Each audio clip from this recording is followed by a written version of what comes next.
এই যে দেখুন, আজকে নিয়েছি পিয়ালি মাছ। এটা বাজার থেকে কেটে নিয়েছি, বাড়িতে এনে ধুয়ে নিলাম। এটা হচ্ছে গঙ্গার পিয়ালি। আমাদের এখানে গঙ্গার মাছ প্রচুর পাওয়া যায়, তাই আজকে বাজার থেকে কিনে এনেছি গঙ্গার পিয়ালি। আজকে এই মাছের ঝাল করব। আপনারা দেখবেন আমি কিভাবে করি ঝালটা, সঙ্গে থাকবেন শুরু থেকে শেষ পর্যন্ত। মাছগুলোকে সুন্দর করে কেটে ধুয়ে নিয়েছি, এখন লবণ হলুদ মেখে নেব। দিয়ে দিচ্ছি লবণ, দিয়ে দিচ্ছি হলুদ। এখন সুন্দর করে মেখে নেব।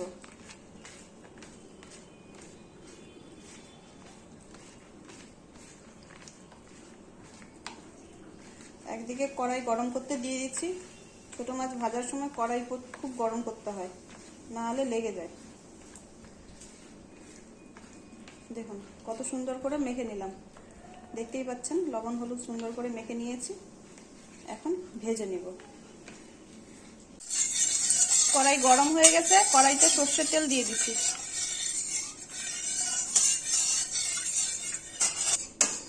এই যে মাছগুলো, দু একটা আলাদা আলাদা মাছও আছে।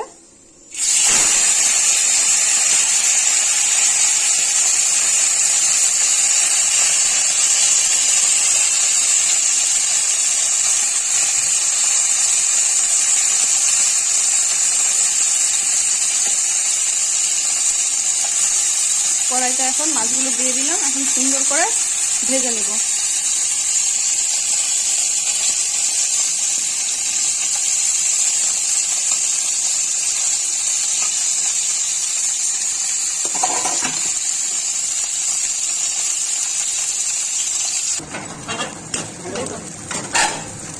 এইভাবে সারাশি দিয়ে চারিদিকে তেলটা ছড়িয়ে দিলাম।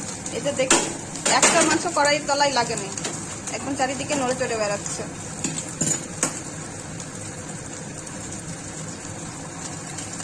এখন পাল্টে দেবে মাছগুলো।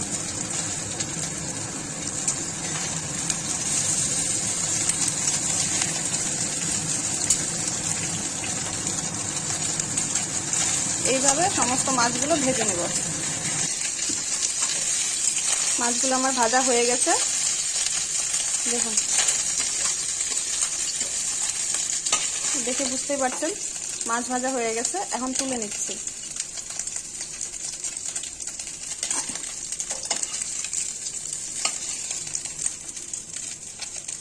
তেল ঝরিয়ে মাছগুলো তুলে নিল। বাকি মাছগুলো ভেজে নিব ঠিক একই রকম পদ্ধতিতে যেভাবে ভাজলাম।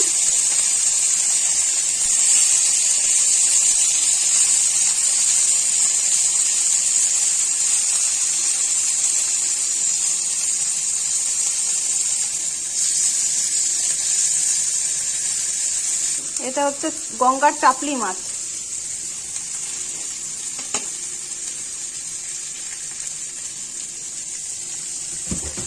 সমস্ত মাছগুলো আমার ভাজা হয়ে গেল। এখন রেসিপিটা শুরু করব। কড়াইতে তেল দিয়ে দিচ্ছি, একটা শুকনো লঙ্কা দিয়ে দিলাম আর দুটো তেজপাতা।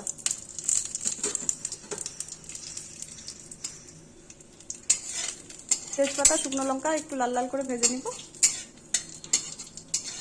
একটা বড় সাইজের পেঁয়াজ কুচিয়ে নিয়েছি, এখন পেঁয়াজটা দিয়ে দেব।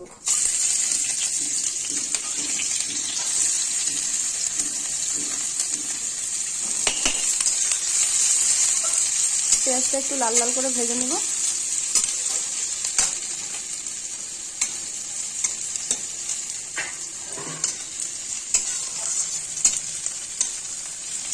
হালকা একটু লাল হলেই হবে।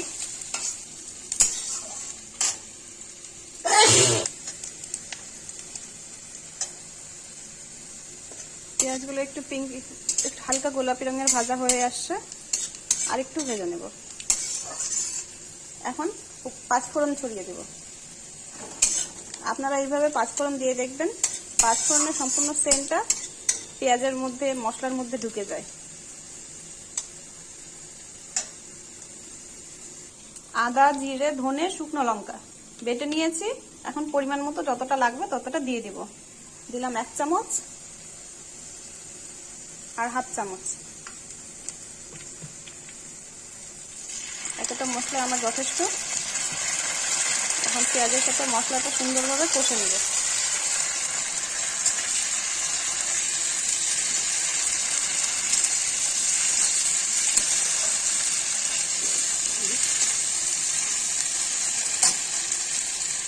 দিচ্ছি পরিমাণ মতো হলুদ, স্বাদ মতো লবণ, যতটা লাগবে, যদি কম হয় পরে দেওয়া যাবে।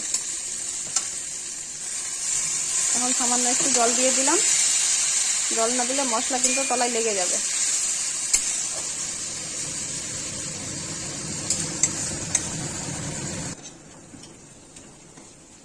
পেঁয়াজ আর মশলা সুন্দরভাবে কষানো হচ্ছে। একটু একটু করে তেলও ছেড়ে দিচ্ছে। এখন এই যে থেতো করা রসুন দিয়ে দিলাম। ছোট মাছের ঝালে রসুন থেতো করে দিবেন, তাহলে স্বাদ আরো ভালো হয়।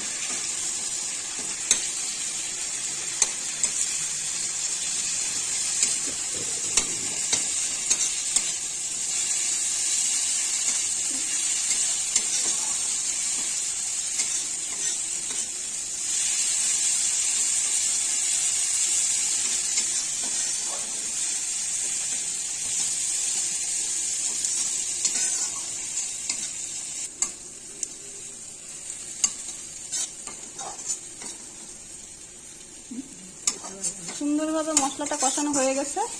এখন জল দিয়ে দিব পরিমাণ মতো, যতটা লাগবে ছোট মাছের ঝালে। আপনারা কে কে পিয়ালি মাছ খেয়েছেন কমেন্টে জানাবেন। ভাজলে এরকম হয়, এরকম হয়, আস্তে আস্তে ভাজতে হয়, নাহলে মশলাটা পুড়ে যাবে। এত কথা বলতে থাকো, অফ থাকবা কেন? মিথ্যুক কথা।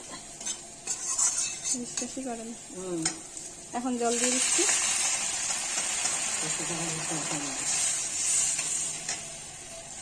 পরিমাণ মতো জল দিয়ে দিলাম, যতটা লাগবে।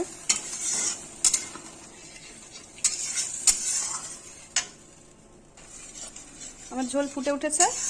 এখন ভেজে রাখা মাছগুলো দিয়ে দিব। দেখুন,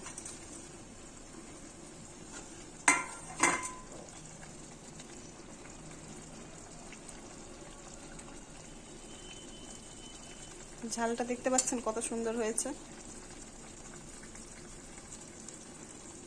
আপনারা কিভাবে পিয়ালি মাছের ঝাল করেন অবশ্যই কমেন্টে জানাবেন। যদিও আমাদের পিয়ালি মাছের মধ্যে 2-4টা আলাদা আলাদা মাছও আছে, যেগুলো আমি বাজারে বেছে বেছে নিয়েছি।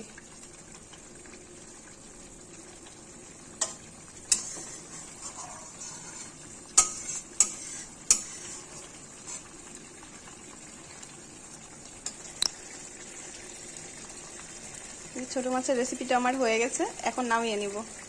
এখন একদম ফুটে উঠছে। এখন গ্যাস অফ করে দিলাম। দেখুন কত সুন্দর হয়েছে, কালার দেখতে পাচ্ছেন, দুর্দান্ত। খেতেও একদম অপূর্ব হবে।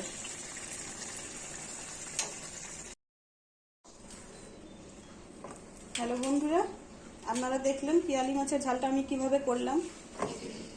আপনারা অবশ্যই একবার এইভাবে ট্রাই করে দেখবেন, খেতে দুর্দান্ত হয়। আর কে কিভাবে এই রেসিপিটা করেন অবশ্যই কমেন্টে জানাবেন। আমরা তো এইভাবেই করি। আর এই মাছটাকে আপনাদের এলাকায় কি নামে পরিচিত, কি নামে বলেন আপনারা, সেটাও জানাবেন কমেন্টে। আর সাথে থাকবেন, লাইক করবেন, শেয়ার করবেন, সাবস্ক্রাইব করবেন, চ্যানেলটাকে এগিয়ে দেওয়ার চেষ্টা করবেন। টাটা।